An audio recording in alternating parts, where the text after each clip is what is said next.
మంది ఉన్నారు కాబట్టి పూరెస్ట్ పూర్ ను ఫస్ట్ సెలెక్షన్ చేసుకోవడం అనేది చాలా ఇంపార్టెంట్. తర్వాత రేషన్ కార్డులు కూడా చాలా మందికి రాక ఇబ్బంది పడుతున్నటువంటి పరిస్థితి. అదే కాకుండా మరి ఇందిరా ఆత్మీయ భరోసా కూడా చాలా ముఖ్యమైనటువంటి పథకం.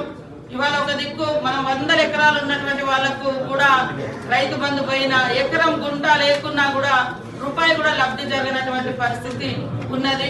కాబట్టి వాళ్ళని కూడా దృష్టిలో పెట్టుకొని పేద వాళ్ళకు పూరెస్ట్ పూర్, అదే విధంగా 20 రోజులు పనిచేసినటువంటి ఆ కూలి కుటుంబానికి ఖచ్చితంగా 2 విడతలుగా 6,6 వేల చొప్పున ఇవ్వడం జరుగుతా ఉంది. కాబట్టి అది కూడా మా పంచాయతీరాజ్ శాఖ నుంచి కోఆర్డినేషన్ చేసుకొని లిస్టు తెప్పించుకోవడం, మీరు కూడా గ్రౌండ్ లో వాస్తవాలు తీసుకొని మరి వాళ్ళకు పథకాలు అందించే విధంగా ముందుకెళ్లాలని. ముఖ్యంగా ఉమ్మడి ఆదిలాబాద్ జిల్లా అంటే బ్యాక్వర్డ్ ఏరియా, మరి ఎక్కువ ఇన్నోసెంట్స్ కూడా పాపం వాళ్ళు బయటకు వచ్చి అడిగేది తక్కువ ఉంటది. మనం వెళ్ళి అక్కడ వాళ్ళకి ఏం అవసరం ఉంది అనేది కూడా మనం చెప్పాలి. దానికి తగ్గట్టుగా మీరు ఇచ్చేటువంటి గ్రామ సభలలో ముందస్తుగా మరి గ్రామాన్ని అంతా కూడా అలర్ట్ చేయడం కోసం టామ్ వేయడమా, లేకుండా మీరు ఏ పద్ధతి ఎంచుకున్నారో ఇక్కడ ఎక్స్ప్లెయిన్ చేస్తే ఖచ్చితంగా మా సూచనలు మా సలహాలు కూడా ఇక్కడ వేదిక మీద ఉన్నటువంటి ప్రజాప్రతినిధులు అందరూ కూడా కొన్ని సూచనలు ఉంటే తెలియజేస్తారు. సరి చేసుకొని అంతిమంగా పేదలకు న్యాయం జరగాలి, లబ్ధి జరగాలి, భరోసా అందాలి, రైతు భరోసా అందాలి. అదే విధంగా వాళ్ళ ఎంతో కొంత వాళ్ళ జీవన ప్రమాణాలు మనం మెరుగుపరచాలి. కాబట్టి దాని ప్రధానమైనటువంటి బాధ్యత అధికారుల మీదనే ఉంది. ఈ పథకాలు మొత్తం మీ చేతుల్లోనే ప్రభుత్వం పెట్టడం జరిగింది. కాబట్టి మీరు ఎంత నిష్ఠతో చేసుకొని మరి విధి విధానాలను మీకు ఆల్రెడీ గవర్నమెంట్ నుంచి సిఎస్ గారు ప్రభుత్వం నుంచి కూడా అందివ్వడం జరిగింది.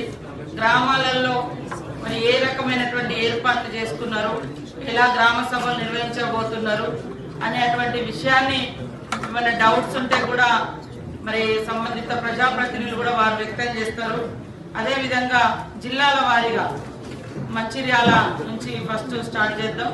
వారు మరి దూరం నుంచి వచ్చారు కాబట్టి వారి జిల్లా నుంచి ఫస్ట్ వాళ్ళ ప్రజెంటేషన్ ఏ రకంగా మరి అధికారులతో కమిటీ ఫామ్ చేస్తున్నారు, ఎప్పటి నుంచి గ్రామ సభలు నిర్వహిస్తున్నారు, సెలక్షన్స్ లో ఎలాంటి ఇబ్బందులు ఉన్నాయి, మంచి చెడు ఏంటిది అనేది మీరు ఏ రకంగా మరి రూపొందించుకున్నారు అనేది ఒకసారి ఎక్స్ప్లెయిన్ చేయాల్సిందిగా కోరుతూ ఈ సమావేశాన్ని స్థానిక కలెక్టర్ గారు మరి సభాధ్యక్షురాలుగా ఉండి ఈ యొక్క సమావేశాన్ని కొనసాగించాల్సిందిగా కోరుతూ, అధికారులు ఎప్పుడు కూడా అధికారులు ప్రజలకు చేరువగా ఉండి ఖచ్చితంగా ఏ ఒక్కరు కూడా మరి ఒరిజినల్ గా లబ్ధిదారులకు మాత్రం అన్యాయం జరగకుండా మనం చర్యలు తీసుకోవాలి. ప్రభుత్వానికి ప్రజలకు వారధులు మరి అధికారులు. ఆ వారధులు కరెక్ట్ గా పనిచేస్తే ఖచ్చితంగా ప్రజలకు మేలు జరుగుతుంది, ప్రభుత్వానికి కానీ ప్రజాప్రతినిధులకు కూడా మంచి పేరు వస్తుంది. దాన్ని దృష్టిలో పెట్టుకొని అర్హులైనటువంటి